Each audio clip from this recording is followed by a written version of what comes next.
Hello, this is Dr. Martin Sellers, Dean of the School of Arts, Humanities, and Social Sciences, coming to you with our program today, American Culture, Arts, Humanities, and Social Sciences. Thank you for tuning in. I hope you're happy and warm where you are. It's freezing cold out here. I have to tell you, when I got married, I told my wife we're going to move to the south in the hot weather. And I got up this morning, I walked the dog. It was 27 degrees, and the dog liked it. He had his coat on, and enjoyed the weather at 7 o'clock in the morning. But here we are on the beautiful campus of Lincoln Memorial University. If you're listening to us here, you're probably within range and have been by the campus and seen it in its glory as the sun is shining outside here, outside the window. If you're not within our listening range on our FM station, if you're listening streaming worldwide and you have an opportunity to come to this campus, it is one of the most beautiful campuses that I've ever seen. I've been to a lot of colleges, and a growing campus at that. We have a special program today, American Culture, Arts, Humanities, and Social Sciences, where we're going to be talking to a gentleman from the Bangor, Maine Police Department. And when he got up this morning, it was 30 degrees. He took his shirt off and took a sun shower outside. I thought it was hot out. Yeah. Bangor, Maine is not the hottest place in the world. But Sergeant Tim Cotton is an extraordinary individual. I had the luxury and the honor of speaking with him yesterday for about half an hour, 45 minutes, about something that he's doing in the police department in Bangor, Maine, with Facebook and social media that I know you're going to be very interested in. Is flabbergasted still a word? I was amazed to hear about how community policing can be helped by virtue of social media, and the way that Tim Cotton prescribes it or associates police work to the public. Some of the stories that he writes, I went on there after we had finished talking and read some of the stories, and it's almost hard for me to believe that you can read stories about police and then come away laughing. How does that work? I mean, you know what I mean? That's Tim, are you with me on this? I am. Well, I think that one thing people don't know about police officers is we have a pretty good sense of humor collectively, and I think the job hones that. And sometimes it seems dark to people outside, but the things we laugh at sometimes wouldn't be laughed at in other venues. But frankly, I think it helps officers cope with the job and the situations that we deal with daily. So humor is part of what we do all the time. It's just that people might not, if you just focused and relied on the media and the newspapers and the things about police officers, but if you actually spoke to police officers one-on-one, you'll realize that we're just like everybody else. Absolutely, sure. And well, let me do this before we go on, because Tim, I have a bunch of questions I want to ask you. Sure. I'm so fascinated by what you do. Let me say this: we have, for those of you listening, we have several of us around the table here, surrounding Gary Daniels, our producer of the program, and I'd like us to self-introduce if we could. And so, Dr. Thrush, let me start with you. I'm Marianne Thrush, Department Chair of Social Sciences, and I teach criminal justice. Mm-hmm. Wayne Davis, I'm the Program Director of the Undergraduate Criminal Justice Program. And again, Martin Sellers, Dean of Arts, Humanities, Social Sciences. We also have my son-in-law, Rob Musica, back here. He drove with me and kept me awake on the ride up here. And we have Dr. Rebecca Brackman, who's been with the English department for a long time. She's been the person who was able to entice, I don't know if that's the best word, Tim Cotton to come down this way. And it didn't take a lot to bring me. Yeah, we had a snowstorm, so it was the perfect timing. She did well. Got me out of town. Well, that snowstorm, you may not get back because all the airlines are closing down. No, I think it's going to be tough getting home. Yeah, you're going to be a Cumberland Gapper here. It's not a bad place to be, I'll tell you that. It's got lots of good restaurants there. Gap Creek Restaurant, one of the best. Let me start with this, Tim, if it's okay with you. Sure. Just a bit about some background music, if you will. How did you get into police work? What is your current position and rank? and tell us a bit about, I know this is an awful lot, tell us a bit about the Bangor, Maine Police Department. Well, I came into police work later than the average police officer, I think, when I was in my mid-20s rather than my early 20s. I started in radio. That was what I did early on in my career, and worked for Stephen King's radio station in Bangor, Maine. And most people know who he is. He's an actual writer. I'm just a guy that plugs along. But I decided to become a police officer in the midst of that career, and made some choices along the way, made decisions. I went to a small police department near Bangor, Maine, in Hamden, Maine, a great place, great chief. And then I moved to the Bangor Police Department in 1997, where I've been ever since. And I've served as a firearms instructor, a field training officer, polygraph examiner, detective homicides, and ended up in my position now, which is public relations and public information, and basically deal with the media and some other things I do on the side. And also at that juncture of my life, I took over a Facebook page when I didn't have my own Facebook page. So that's what I was tasked with. That was part of the job. So that's where I ended up, and that was about 2014. And since then, we've had some pretty good success with our Facebook page. Mm-hmm. And so what I decided to do was a typical Facebook page. We had about 9,000 people following at the time. I decided to change it up a bit, and it might have been a little bit ahead of the curve of police departments using a lot of humor in their Facebook presentation. But so that's what I decided to do. The chief agreed to it and told me to stay out of certain topics, which are the certain topics you don't talk to anybody about unless you want to have an argument, which is politics and religion. And so I said, well, that's easy. And so that's what we did. And so what I did is just change the way we presented through writing, story snippets, essays, and basically trying to connect with the community by telling stories about them and then showing the interaction of police officers with the community. And it took off. We've had some real good success with it. Well, let me, as I said a minute ago, I went up on the webpage just to check it out myself. Sure. I had done so a couple of weeks ago, but I to be honest with you, so many other things came across the desk. I wanted to reacquaint myself. And I picked up this little story. Let me read this to you, and I want to get your feedback on it. This is a typical story that we might see. Sure. The story goes this way, and it's brief. A man who pooped on the stoop of a downtown apartment building was summoned for the act by Officer Dave Farrar. Farrar found out that the man had been warned about urinating on a different building in the not-so-distant past. The officer felt that since the man had been warned for doing a number one, he should now be definitely summoned for a number two. Now, I think that is just hilarious. I fell off my chair. Poop jokes are always big in police work, and frankly, a lot of people don't realize we deal with people that do these things fairly regularly. And that's not a joke, the regular part. But the fact of the matter is we deal with a population that might be inebriated, under the influence of drugs, but sometimes they just have they don't stop doing what they're doing. And so we don't typically go search out people that are doing this, but this fellow was doing it he was a serial pooper. And so we write the story because that's a true story, and that's what the police officers are dealing with. But I like to try to present it in a manner that it would be, I mean, you're not going to talk about those type of functions pleasantly unless you add a little humor. And so we did, and that's what we do. So if that's a not an uncommon kind of a story. Sure. So how is it that you come to, and I don't want to jump ahead of you or speak for you, but no. Is it the fact that your thinking is that by presenting how justice happens, and I using the word justice in a broad term, sure, and how police work happens, the public doesn't see all sides of it, and we're trying to sort of tell the public there's more to it than somebody putting handcuffs on somebody and throwing them in the back of a car. I mean, well, actually, that's probably one of the least things we do in law enforcement. We deal with conflict management daily, and that's a conflict because, well, one person might say, well, what's the big deal? Why is that an issue? Well, there's people that live in that building that walk by that stoop or walk on that stoop, and so we have this job that we try to walk the line. I talk to students about this. Walk the line, but don't step over the line. So if we can take care of things with a summons or a ticket, we do. But very commonly, we're dealing with these minuscule problems, and the law enforcement today is tasked with taking care of what I would call everything.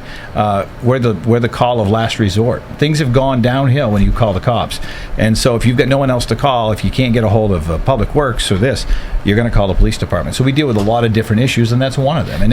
And I don't think people know that because they're only going to watch the big stories on the television. But the fact of the matter is, we do a lot of little things that they don't know we do. Now, I mentioned Officer. I guess it was Officer Farrar. Yes. How many persons do you have on working as patrol? We have 100 sworn individuals at Bangor. I had no idea. And we have about 80 in the patrol division itself, somewhere around 45 or 50, but detectives, and so it adds up to about 100 sworn individuals. And they're not all active at any given time. They're different shifts. That's correct. Doing different Typical work and so shift on. would have between 5 and 16 officers on it. So how do some of these folks like Farrar, etc., how do they feel about? I mean, some of these folks maybe. Listen, I work with 35 faculty, and not all of them have a funny bone, if I could put it that true. way. That's absolutely true, and it's a good point. But they all know that I try to present them in a positive light, and if I don't, the ones I don't, I might tease them a little. I know they can handle it. Officer Farrar is a guy that likes humor, and he likes. Usually, this is how I judge a post. If the officer mentioned in the post shares it on his personal Facebook page, I figure that I did okay. And they do that a lot because they like that. They don't. There's no police beats, and a lot of people don't read a newspaper anymore. I grew up reading police beats, so these kind of things are presentations of a modern day police beat just through the internet and Facebook. So this is how it used to be presented in news, and papers don't grab that anymore. But interestingly enough, once I started doing these posts, the newspaper takes our posts and puts them in their paper. So they missed out. And they don't write it quite the same way, of course. But frankly, that's the information. The people want to see you're active instead of just hearing the bad things. I think they need to hear the good things. And that's I look at that as my job. They're going to still hear bad things. Well, I noticed, too, on the Facebook posts, not everything is humorous. I mean, there's some factual things, there's some evidential things. We use it for everything for the department. And I also write some, I would say, heartfelt essays about dealing with domestic violence or dealing with the homeless or the transients that we have in our population. We have an outreach program where the guys carry warm boots and hats in their trunks. We give food cards out to folks that are destitute or without homes or without food constantly, and that gives us an interaction with the community that those are the people that don't call us. They don't have phones. So we see them on a cold night in Maine, and we pull over and say, hey, do you need a ride? Do you need something to eat? Do you need a warm pair of mittens? And that's something we also do. So I feel like there's a really good balance of what we do with that page, but the good that comes out of it is huge. And those people in turn, interestingly enough, when you have a crime, many times the people that see it are the people that live on the street. So if you have a relationship with those people, you're also using that to cultivate a relationship long term where they feel comfortable enough to come to you if there's a problem. And those people don't call the police when they fight or get in issues.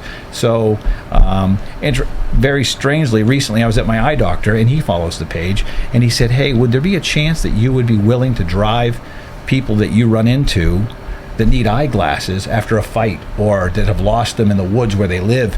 Would you be willing to drive in here for a free eye exam and a pair of glasses? And I said, yeah, I'll do that. Well, I will tell you right now, without having the power to say yes, I'll do it on my own time. And so he's like, I'd like to do that because I really like what you've done on the page. So to me, that's what this is about. This isn't just about us against them or them against us. This is about us working together as a group. It sounds to me like most of us, and I know this is the case, don't really recognize the length and breadth of what police work is all about and what it really means. It's not. It's taken a very narrow. We view it very narrowly. Absolutely. Because we see what's more sensational than not. Of course. But with all the things you're talking about, giving away food, keeping people warm, trying to give them direction, trying to help them out, and what you said, conflict management, which is huge. I mean, everywhere. You go to a house and somebody's arguing and back and forth, trying to fix it. Yeah, try to fix it, and try to get them back in. So it's a really great outreach, and I think people feel more comfortable coming to see us when they see us as human, even though we always were. Well, tell me this, I appreciate talking with you because 300 other questions come up in my brain. Sure. But when we think about, and I go into the subject matter of Ferguson and some things happen in Baltimore and Miami and so on and so on. How is it? It just amazes me. How is it that people in those regions don't see what I'm seeing in you from the discussion? What is it that causes the friction to outweigh what I think is the good, what we would see in good. Well, I think that I'm in a different location of the country where the race issues aren't an issue typically, because I live in one of the regions of the country where we're 99% they look like me. But we have a lot of people that have moved in through. We have a really good diverse population of police officers there too. We have a lot of females.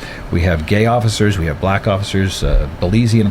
So we're a better picture of homogenization than a lot, maybe the community. But that said, I think in a lot of those places, police have forgotten. They're dealing. I think that some police are they focus maybe on just the negative because that's what they're dealing with more, whereas we don't have maybe the higher crime rates in Bangor, Maine that you have in some of these inner cities. Yeah. And so we have some time, even though we have the same problems, there's not quite it's not focused, and so I think it's more difficult for an agency in the inner city or a large city to do what we do. I think that might be part of the problem, but also I think that maybe police overall have forgotten what maybe the call was. Yeah, that could be. And I, in that light, you mentioned about Facebook, 19,000 when you started. I think now you said to me yesterday it was over 200,000 206,000 this morning. Viewers, 206,000. It jumped 1,000 from yesterday. It's amazing. And that being so, how has that affected your police department or the state of Maine? How has that recognition affected you? Well, I think one of the things is a lot of people write us a lot of I get a lot of messages between 60 and 80 a day from different places, different police departments that ask, hey, how did you do this? And what are you doing differently? And I try to give them an answer, but again, maybe the style that I write in might not be the style they're going to write in, but they can do something different. Some agencies have focused on doing video and funny blogs and things. I focused more on writing because that's what I want to do. But I think that we have a lot of visitors that just come. Bangor Police Department is almost a vacation destination in Bangor, Maine, because we have the Duck of Justice, of course, which is our mascot. And last summer alone, we had over 1,000 people come through our lobby and want to have their picture taken with our mascot, and we expect more this summer. So we've got people coming to the station that have never had a reason to go to a police station and meet police officers, but they do now, and it's not for bad reason. And I call that successful. So. Now you mentioned something I got to ask you. Duck of Justice. Right. Dr. Brockman over here laughing. Tell me, we have about 2 minutes because she's going to take you away from us. And I want to say before you get taken away, thank you. Thanks for having me. We appreciate all you do and all that the police do for us. But Duck of Justice, what is that about? Well, basically, that was a duck that was in the district attorney's office in 1988 when I became a police officer. It's a stuffed duck, and I always told the ladies at the office, if you ever get rid of the duck, I'd like to have it. So they hated taxidermy in the office. So in about 2006, they were moving their offices, and they had the duck in the trash. I retrieved the duck from the trash and took it back to my office and called it the Duck of Truth for a time. As a joke, when I do interviews with suspects, I'd say, oh, it's the Duck of Truth. You can't lie in front of the duck. And I think you have a Duck of Truth in your office as well. I do, a small one. A smaller duck. And so what happened is I started presenting that after I took over the Facebook page. I presented it on the page as a joke, and it sort of was something people grabbed onto, and we had to rename it to the Duck of Justice, and now the thing has become iconic. And we sell T-shirts, and the money's given to youth causes. We have people all over the world that stop in, cruise ships into Bar Harbor, Maine. They rent cars to come visit. I had a lady from Indiana last year that was cured of cancer, and her husband asked her what she wanted to do to celebrate, and they drove from Indiana to Maine to have their picture taken with a duck. That's amazing. So it's just a kind of it's so strange. I think it's so bizarre that it took off. That's what happened. I'm just fascinated by that, and we have nothing. We have Abe Lincoln as a mascot. That's a pretty good mascot, game. by the way. So I run down and touch him. I don't know if that means anything. I didn't get cured from cancer, but I didn't have cancer to start with. So I don't know. No, that's right. No, but we want to. That's a great thing. I look at the Facebook page. A lot of us have, and it's just fascinating. And what you're doing is helping the community, people out in the world, to see police work for what it really is, not pretending what it is, but what it really is, instead of such a narrow view. I think so too, and it's really more basic than I think people realize, because we are the call of last resort many times. So we end up at places. In my career, I've coaxed raccoons out of cars with Cheetos, moved bats out of windows for elderly ladies, and done homicide investigations. So that's a pretty broad scope of work, but we do it all, and I think that happens not just in Bangor, Maine. It's happening happening everywhere, but you might not notice it. And so that's my job, I think, as an emissary for that, to show that there's other things being done that aren't bad. Yeah, and it is happening. We have a great police force here in Claiborne County. I ran over a dog. There's this terrible story I told my students the other day, and Claiborne County is kind of an odd. It's like a dog leg. It's like a big, like that. And so he came all the way out from Tazewell to go all the way to Speedwell and help me with this dog incident. And nicest guy in the world. I appreciated him doing that. Sure. And, it wasn't to arrest me or to beat up somebody. It was community service is what it was. That's a lot what we all do, and they do it everywhere in the country every day, and I think that we just need to notice it. I'm not saying it's the only thing, because there's negative things, and we can't fix them all. Yeah. But I mean, if we can take a little bit back for ourselves and tell the story, that's what we're doing. Well, Tim Cotton, I want to thank you, Sergeant, for being here. Thanks for having me. Appreciate all you do, and I want to mention a shout out to everybody listening that if they have a chance to come over right now to Arnold Auditorium in the Abraham Lincoln Museum, come right now to hear you speak for about an hour, I think, about some of these issues and more. Yeah. And in fact, if you don't have the opportunity, we will have this videoed, if I'm not mistaken, and we'll shoot this up on YouTube as soon as we get it cooked and prepared. Oh, that's great. So Well, I appreciate your cordial hospitality here. Nice to meet you and everybody in the program, the writing programs, and the criminal justice, top-notch, great campus, great radio station. I appreciate your time. Thank you so much. Thank you. Take care. Thank you. Nice to meet you as well.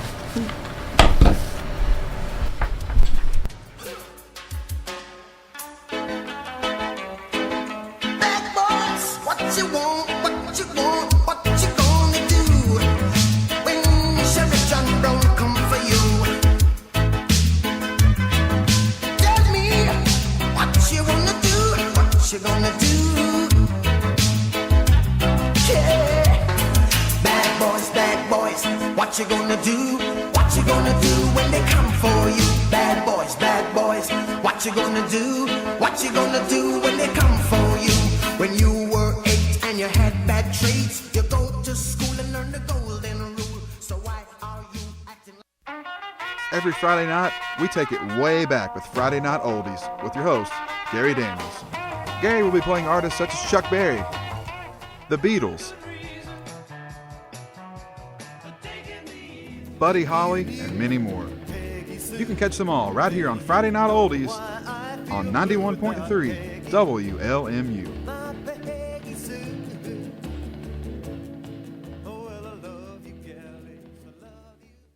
There is a jewel in the crown right here in our Cumberland Mountains, and it's the Abraham Lincoln Library and Museum, located here on the historic campus of LMU.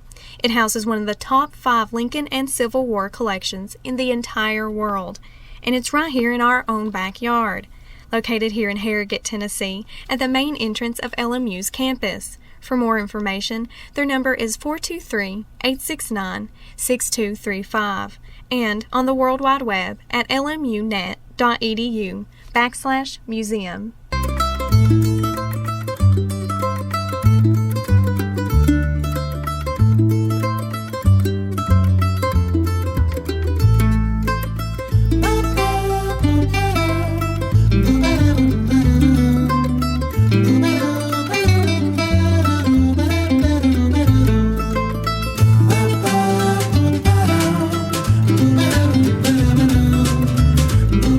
Thanks for coming back. This is Dr. Martin Sellers, Dean of the School of Arts, Humanities, and Social Sciences, coming to you again on our program, American Culture, Arts, Humanities, and Social Sciences. If you were listening earlier, we had a gentleman from Bangor, Maine, Sergeant Tim Cotton, who came to us to talk about the experiences he's had with their very unique, memorable, and interesting, and fascinating Facebook page that they have there. It's a wonderful experience to look at. If you have a chance, if you're listening and you want to go on the web and Google, just simply Google the Duck of Justice. That's all you have to Google, and up comes Bangor, Maine Police Department, and you'll find how his writing has been able to expand for that community and across the nation, how community policing really is, what police work incorporates, more than arresting people and making people uncomfortable. It's a matter of it's really a lot of social work, a social awareness,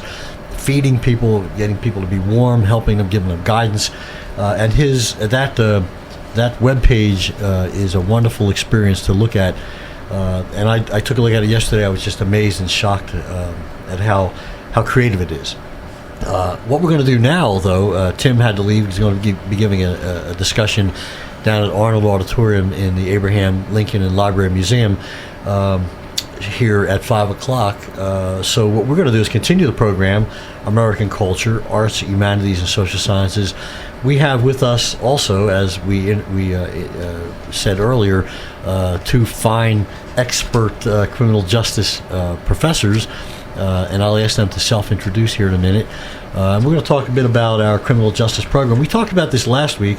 Dr. Thrush was kind enough to host the program, and we had a wonderful program talking about the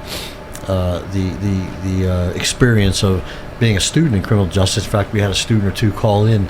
But I wanted to go a little bit deeper into our criminal justice program. Is a very it's a growing program, one of the biggest and growing programs in arts, humanities, and social sciences. But before I go to that and we self-introduce, let me say something about Lincoln Memorial University. I'm looking outside. The sun just came out again. This is a beautiful and growing experience. It's not even a campus. It's an experience. If you come to Lincoln Memorial University just to drive around the campus, if you come today and then wait a month and come a month from now, you'll see a new building. If you wait 2 months, you'll see a new ball field down the road. Things have just expanded tremendously, and the reason for that is our mission is clear: education, values, and service. And we don't just say that; we believe in it. And let me give a bit of a commercial too. If you're sitting out there and listening to this program and you're thinking that you've just recently come out of the military and you want to go back to school, you have a 2-year degree and not sure if you can go further with it, you have a couple of courses from someplace you've collected, or you have no education, formal education, post-secondary education, college education whatsoever, and you're thinking to yourself, well, I can't afford that. That's a big university. They got a medical school. They're too expensive. I challenge you to call here and talk to our admissions people, or call our school and talk to me, Dr. Marty Sellers. I will personally show you that there is a way for you to become the very best you can be. Now, I have to tell you, I believe fully that not every person in the world needs to go to college. I will stand on that. I'll fall on that sword. I have great friends, wonderful people. The man that fixes my plumbing, he'll make more money than I'll ever make in my whole lifetime just in about 2 weeks. And so it's not that's not what we're about here. But if you're someone who believes that you want to go to college so that you can grow in how you think about things and grow in various aspects of those kinds of employments that require a college education, and you think you can't do it for whatever reason, I challenge you to come. Give me a call. Give this admissions people a call here at LMU. Just go on the webpage, click on admissions, call them, and they will walk you through the process of how to do this and become the very best you can be in whatever you want to be. We have 9 schools here at LMU. We have 11 extended sites across the Kentucky, Virginia, and Tennessee region.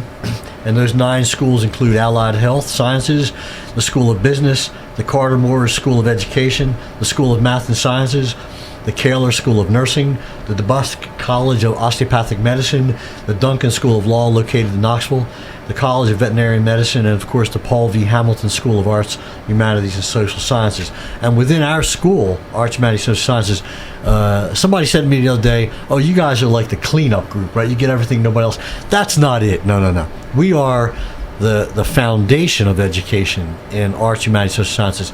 We teach most of the general education.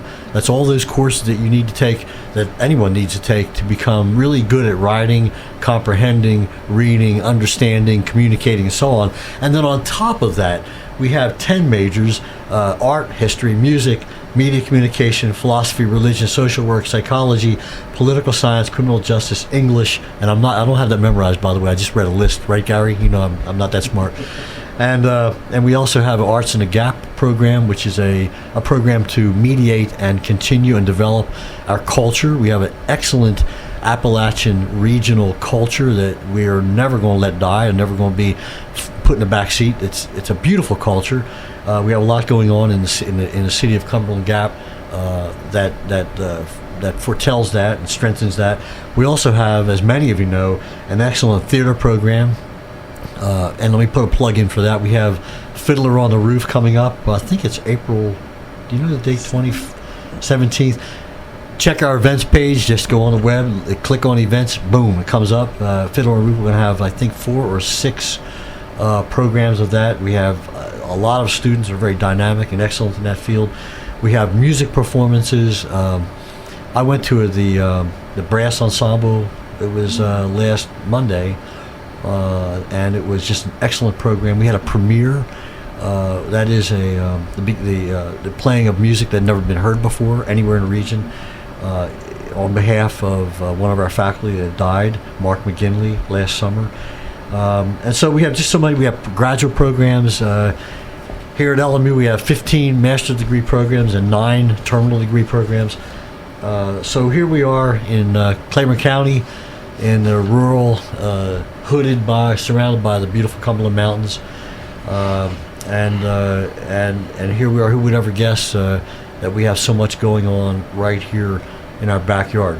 Now, having said that, I'd like to just mention also that we are coming to you live at this moment on Wednesday. Now, if you're hearing this program on Friday, Saturday, Sunday, or next Tuesday, I'm not live, but we're live at this moment, and this is 91.3 FM. I was told not to say the Gap, but we'll say it anyway. I'm joking around. Gary's over here. We're changing our name a little bit down the road a bit, but we are here coming live out of Harrogate, Tennessee, and right near the wonderful city of Cumberland Gap, one of the better, most historic cities in the state. But what we're going to talk about now is criminal justice, if we will, and I have, as I say, 2 folks sitting here who are experts in their field, and I'd like them to self-introduce again and maybe talk a little bit about your formal education, where you've come from, and how you've come to LMU. Start with Dr. Thrush sitting here to my left. My name is Dr. Mary Ann Thrush. I'm Department Chair of Social Sciences, and my professional career has been a little circuitous. I started out at Purdue doing biological research, and then in private practice as a psychotherapist for about 25 years, and ended up working in the California prison system, and it touched my heart in a way nothing else had. And I thought I really need to contribute to help these very, very marginalized folks. So I went back to school, finished a PhD, and one night late, I was on the internet and I saw an ad for a professor here at LMU, and I said, well, what the heck, I'll just apply. The next day, they called me. 3 weeks later, I had a job. I think it was me that called you. I'm pretty sure. It was meant to be, for sure. Couldn't wait to get here, as I recall. Yeah. I want to say something about general education. We do a lot of educating folks or training folks for specific professions, but our school, where we do the gen ed, we're what produce well-rounded people. It's not about being trained, it's about being educated. And that's what we do, and we do it really well. Okay, yeah, my plug. And I'll follow up on that just a bit. This sounds like sort of clichéic, but we're training or educating people so that they continue to learn. And I say that it is a sort of a cliche. In fact, I visit a lot of colleges by doing accreditation visits, and they always say that lifelong learning. But I'm telling you, here in our region, I say this, and I don't mean this in a bad way. We have a lot of students who are coming from families that are not from formally educated families. I'm one of them. I've lived in the South, North Carolina, mostly for most of my life, and it's a university that contributes to the longevity and long life learning of so many here in our region. And we have doctors, lawyers, Indian chiefs out here who stayed, business owners. We have a great business school here that's just multiplying number of students. And I go in and I talk to them, and they say, "Oh yeah, I went to LMU," or "My kids are going to LMU."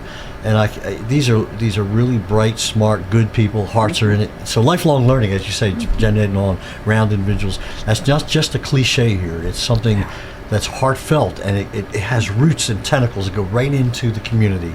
Dr. Davis sitting next to mine. You want to self-introduce? Tell me a little bit about yourself. Yeah, I'm Wayne Davis. I'm the program director of the undergraduate criminal justice program. I have an electrical engineering degree. I worked at Ford Motor Company for 11 years as a design engineer.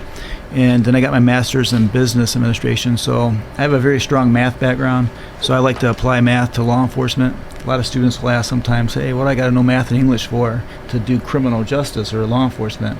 And I would answer them, you can't enforce a law if you don't understand the law, and because it's already written in English logical statement, so we can convert it to mathematical logical statement.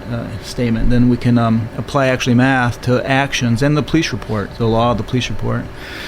And so that's my background, and I have about 20 years of law enforcement experience, city, state, and federal law enforcement. And then I came to Tennessee. I chose to come to Tennessee. I actually came to the campus and looked around before my interview to see if I would like to feel the campus, and I did. I enjoyed it. So I said, so when the time came, I said, that's the place I chose to teach. Now, let me tell a quick story about you coming to campus. This man came. I was sitting at the reception desk because it was late in the afternoon, and I was sitting there doing something on the computer, and these two fine gentlemen came in and said, can you tell us a little bit about your school? And my tentacles went up. And I'm thinking, well, they got kids that are going to come here. Let me put on my salesman hat, So I went on, talked about how wonderful we are, and I gave the whole speech about having so many majors. And here we are in the Appalachian region. Everybody thinks we're dumb, but we're the smartest people in the world. And I went on and on, telling about all great professors and on and on.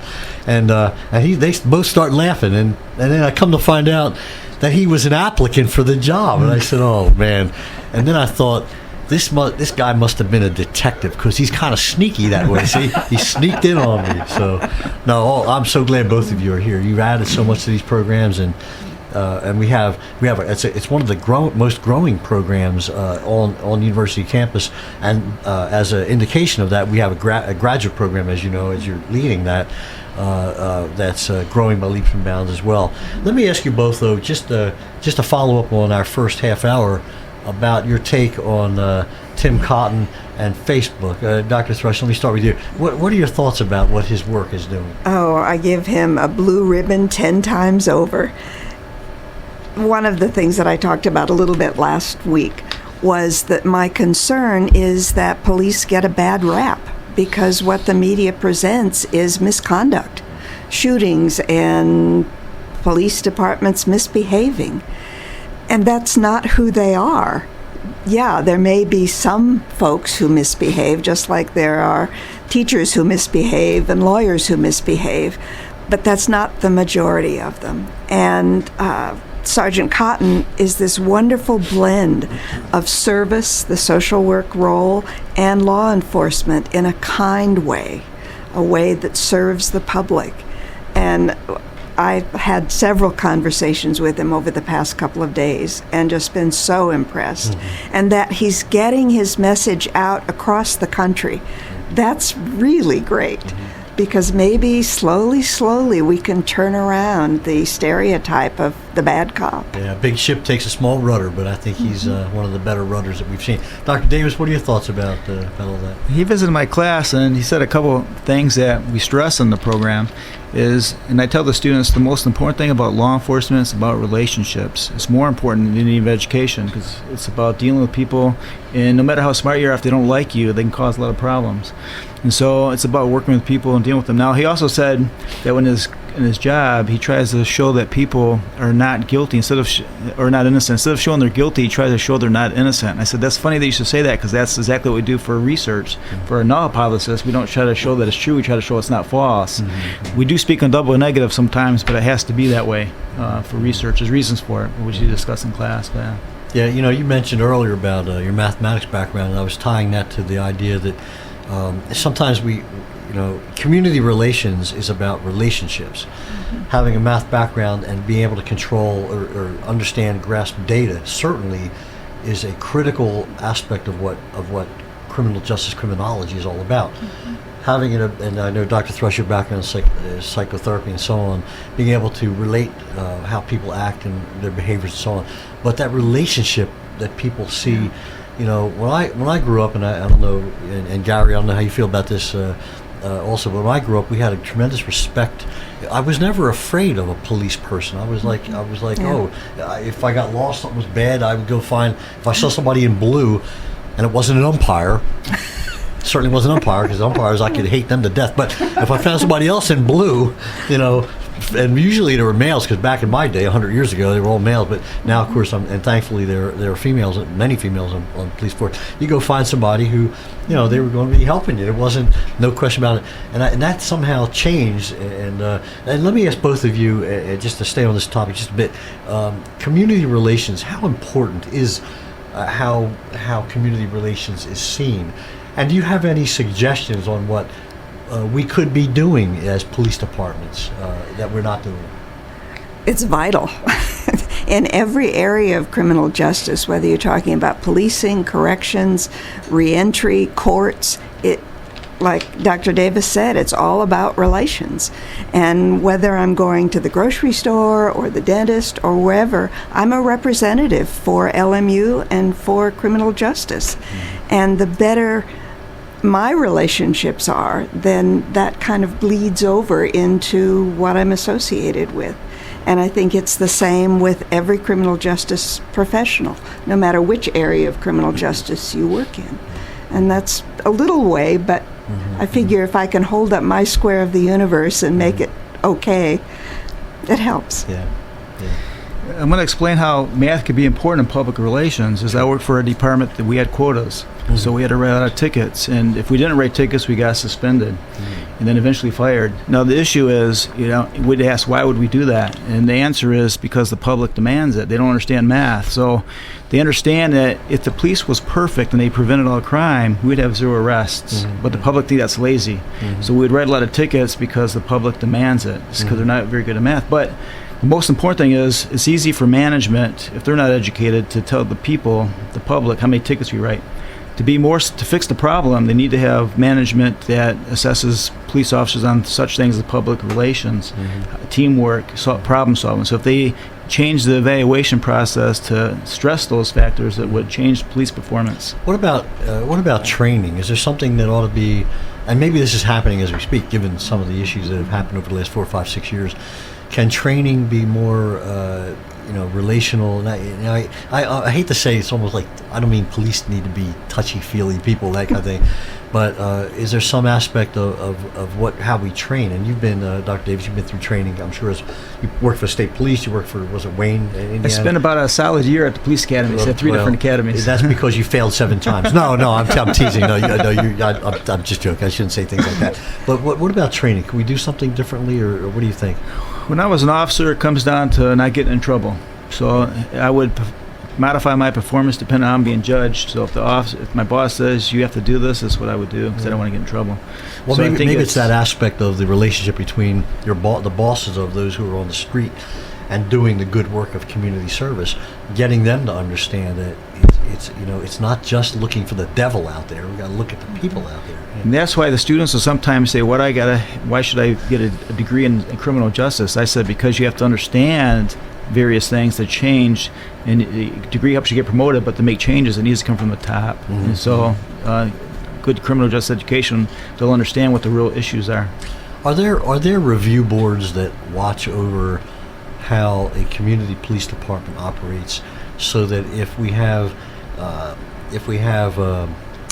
community police department that's not training or doing, that's acting differently than they should, are there reviews that monitor that? How's that monitored, Dr. Davis? I know that we got review boards, maybe civilian review boards that will investigate complaints, perhaps, but nothing that's specifically over the police community relations department.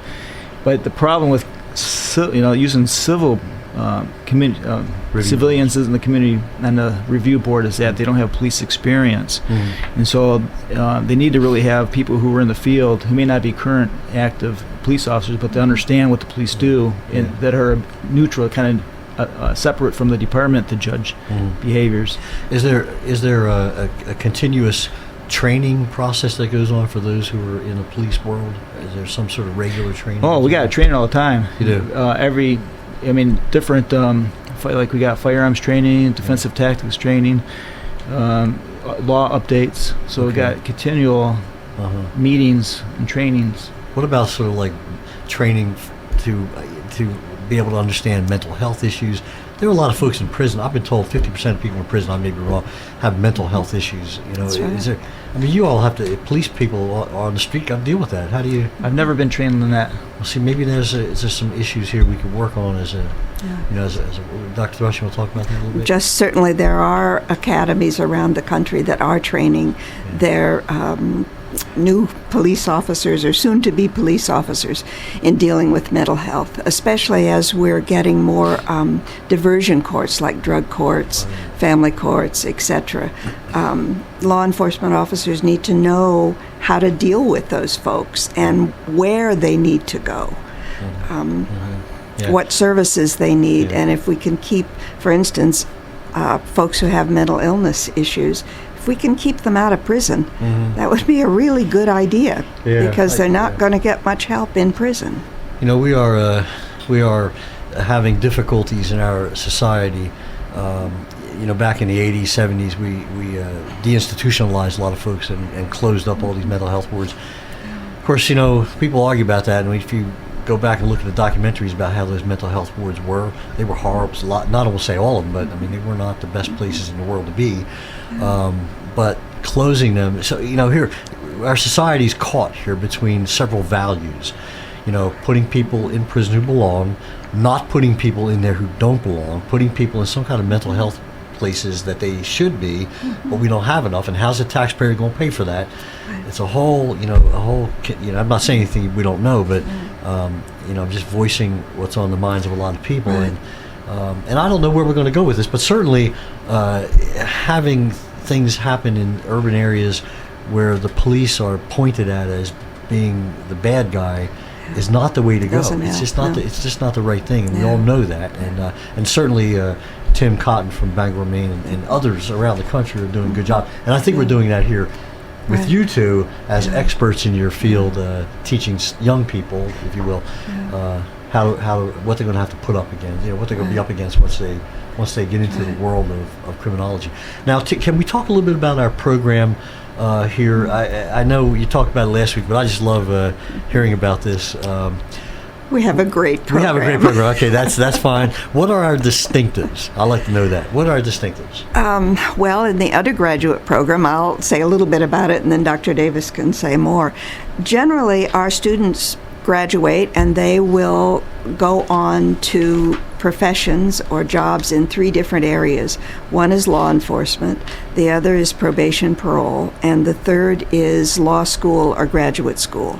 So our undergraduate program needs to address material that they need that would help prepare them for all 3 of those. And a lot of it's the same.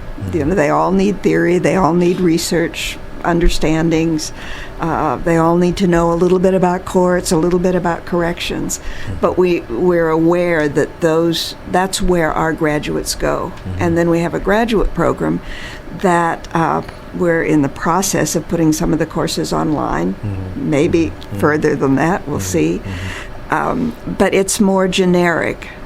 In the graduate program, folks who are in that program want to succeed in their jobs, maybe go into administrative positions, and also teach at community colleges. One of our first graduate is now an adjunct professor. At Southeast, I think. Yeah, right? and she texted me and said, well, they didn't throw me out of the classroom. It was so cool to hear her starting out as a teacher. It was great. Yeah. I know, it's Miranda Miles, alumni. Dr. Davis, what about the undergraduate program? Anything you want to say? Yeah, I think what makes our school special is, like I said, all the credit hours really broken down into 3 different categories. You got the general education, the core criminal justice, and the electives. Now, the electives is what really gets my attention, is the students can tailor the program to meet their needs. Like, for instance, if they wanted to investigate law, like as an IRS agent, they could take business as a minor and focus on that. If they wanted to go into the food industry or agriculture, they could take biology and chemistry. If they wanted to go to law school, maybe take more poli-sci. So what I like about it is about 1/3 of the credit hours they can tailor to meet their needs.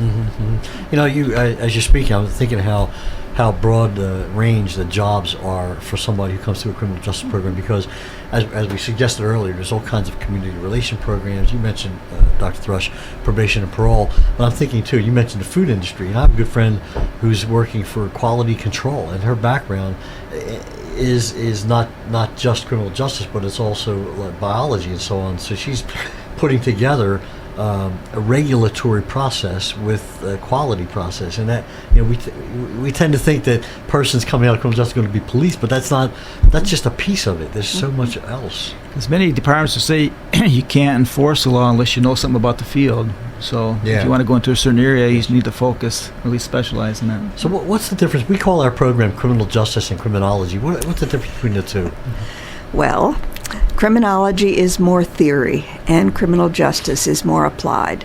So in criminal justice, we teach about the courts, we teach corrections, we teach very general knowledge about applied criminal justice in the applied area. Okay. And then in criminology, it's much more theory, trying to understand why people do what they do, why crime rates are high in certain areas, what we can do about those crime rates, and understand so them. Am I right in saying that our program, one of its distinctives is that we do both? Absolutely. Because it's called criminal justice and criminology. Am I right?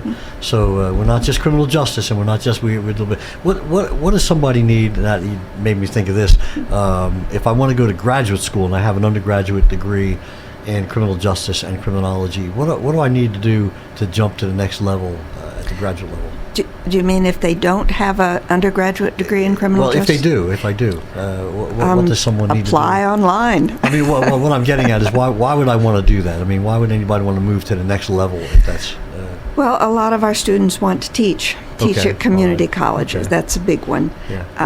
And the other is if you know you want to go into administrative work, Yeah. or if you want to work for TBI or FBI. Thank you. That's you're what I was getting at. probably yeah. going to need an Homeland advanced Security. degree. That's right. I look online, I see jobs for the federal government and the state government, and I see one of the requirements for many of these jobs is a master's degree and a little bit Absolutely. of experience. Can somebody get experience doing an internship? Absolutely. We encourage all of our students to do a practicum. Some do it the summer before their senior year. Others do it during their junior or senior year. Yeah. I think I do it in the summer. Just They do. can a student ride around? Yes, can a student ride around in a patrol car? Is that legal, or is there a liability issue, or can they do that? Well, they do. They do. Well, we don't know, but we'll find out. Is that what you're saying? Department dependent. Yeah, I think it would be fun to see. I guess it would be fun until there was like a chase or something. And then, go ahead. I had a student at when I taught in South Carolina. He was riding double, and we're in a high-speed chase, and the person went into the nuclear area, which is controlled. And so when they did that, all the federal officers came out and surrounded him, surrounded the car they were chasing. Are you serious? Oh, Lord, help us. Yeah. No, I had a student, I was in another college, a student was on a patrol in a car in a municipality, and then somebody, for some reason had to make a chase, and the patrolman had to decide, should I stop my car and let this student out? But it was some rural back road place, and he said, well, I'm just going to take for a... And the student came to class next day and said it was the scariest thing I've ever seen. He was doing like 90 miles an hour. Yeah. So, but it would be I think that would be we talk about the applied versus theory. That certainly would show me the day in the life of a patrolman, if that's the area that we wanted to go into. Gary? I've got a question. In light of immigration becoming a national topic of conversation, how do immigration laws, or how are they taught in criminal justice? Because some immigrants who do come in, majority of them are good people, but there are some that might be connected to gangs. They might be connected to previous criminal background in their home country. They might also, depending on where they're coming from, how do you interpret, let's say, international law, terrorism, and so on? How is that applied, or is it? Do you want to address that? I teach a terrorism class that we focus on the law itself. We have immigration handbooks that if we were talking to somebody, we could look at their information to determine why they're here, so we know what questions they ask if we're interrogating them. But now if you're talking about, we have other classes where we teach like gangs and how they started and some of the pressures we're under. Even from the government's point of view, like with MS-13, when they deport them, they just come back stronger and worse. So these are issues that the government has to deal with. So it's not an easy answer, but as an instructor, I would say I take the neutral point of view. Give an argument and use academic sources to support your position. So it's your expert arguing against another student's experts. So it's not personal; it's just academic arguments. Civil discourse. What about profiling? You know, I remember down in the border states, like down in Arizona and so on, policemen pull people over. They look Mexican, you know, which is a terrible thing to say, but I mean, if I'm Mexican, I'm proud of it. But if I look Mexican, I'm pulled over because I look a certain way. But the police people there said, well, how else will we know to pull cars over to see if persons are illegal? What about that? Profiling is not unconstitutional. The problem is when you say the magic word profiling, people think you're talking race. Yeah. And it'd be the same as me saying that we arrest somebody simply because they got bloodshot eyes. That's ridiculous. We look at totality of circumstance, you know, the slurred speech, bloodshot eyes, the faculties are impaired, their driving behavior. Same as profiling. We look at totality. You may say this person at this location, this, you know. So we're looking at not just about race, but we're looking at race. Maybe the car is suspicious, or maybe crossed. It's been known. When I worked at Customs, we did profile, and everything would have about 5% value. When it reached 70%, that vehicle was inspected, a person in vehicle. So the place they're going to, has it been rated before? The place they're coming from, we had trouble with them. This person, this particular person. Or this country, certain countries, you know, like Syria was rated more than others. And so we looked at totality. Once they reach a certain percentage, we would then at that time inspect them. I see. So there's a certain amount of profiling that has to go on at a certain point, given the totality of all the aspects of what's going on. Right. Now, it'd be the same. It got so bad, I had a friend tell me one time that the police department could no longer, because they got so many complaints about profiling, they couldn't say what sex or race the person was. Yeah. So they said, we're looking for a person, average height, average weight. Well, thank you very much. They said, good luck finding them. Half the population. All right. And Gary, were you going to ask a question? I saw you. Well, I was thinking of there are so many Americans of Latin background that have been here since, you know, before Texas was a state, before Arizona and New Mexico were even territories. So, you know, that's a very sensitive area, it seems to me. And when it comes to, again, the magic word profiling, it's a skill, is it? Yeah. You know, and you remind me too, Gary, you asked about, like, how are we teaching, how are we getting these things across to students? A lot of our students go on to law school. And I know that in law school, I know at the Duncan School of Law here in Knoxville, we have a young lady teaching who is an expert in immigration law. And it's I almost want to say, to know the legalities of it, one would have to sort of get into that level. She also teaches and is aware of human trafficking. She's, whoever thinks about this until it comes to your face about this, but you know, I don't want to pick out any particular state, but she did a lot of work in Oregon. Now, I would have never guessed the state of Oregon would have this, but she explained there's this trail of human trafficking, and but you know, if I was in criminal justice and I wanted to focus on that aspect of how our society operates, I would, I think law school, we have a lot of students who are in our law school down here who are very interested. This is a tremendous topic. And how the Donald Trump presidency will, our security systems will operate as we move forward is yet to be seen, really. Am I right? I want to say one thing before you get a lot of complaints at the station. I said that profiling is unconstitutional, but racial profiling is. So you can't stop somebody simply because of race, and you can't arrest somebody for DUI simply because they got bloodshot eyes. Now, you think somebody's going to complain to the station about that? I had my hand on my cell phone. I was going to call myself and complain because we realized that, Dr. Davis, what you meant. But and when I refer to Mexicans, my son-in-law is a Mexican. We have beautiful people here, to use Donald Trump's terminology. We have a beautiful composite of so many different kinds of people, so many places. But I agree, we are a law-abiding country. And I'll fall on that sword. I think if we have a law now, if we want to change the law, Congress need to change laws and say open the border, let everybody and the mother come in. But until the law changes, we have a law-abiding society. I think I don't. If we disagree, tell me. I think we ought to go by the laws we have, and we need now. There are things we can do for all the folks who are here, who are undocumented. There are things we can do to get them to be able to work, pay taxes, so on. And I hope that Congress will be doing that. I want to thank both of you, Dr. Thrush, Dr. Davis, my son-in-law, Rob over here, Gary for his good questions, for being on the show today. We had a wonderful show. Tim Cotton here from Bangor, Maine. Next week, I'll put a plug in for the next show. We're going to have a show about art. It's called, hopefully this will happen, Art in the Modern World, Why I Paint My Nails.